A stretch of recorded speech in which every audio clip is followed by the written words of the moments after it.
This turntable, besides being just beautiful, is perfect for putting on a table and listening to music. You can connect it to a Bluetooth speaker, and you can use, like, this is the 45 adapter for 45 records. You can determine if you want to do a start stop from the needle. So when you like get the the the needle on the record, it starts by itself, and the sound is pretty good.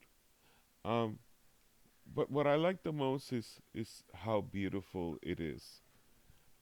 Like I said before, you can connect speakers via Bluetooth, or you could connect it to a mixer or a receiver.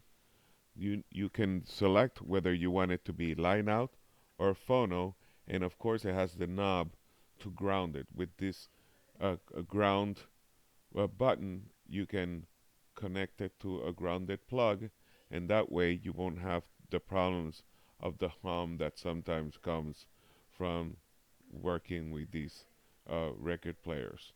It's beautiful, good sound, and very versatile. Here it goes, so you can see how it looks when it spins. I can't play the music, unfortunately, but trust me, it sounds beautiful.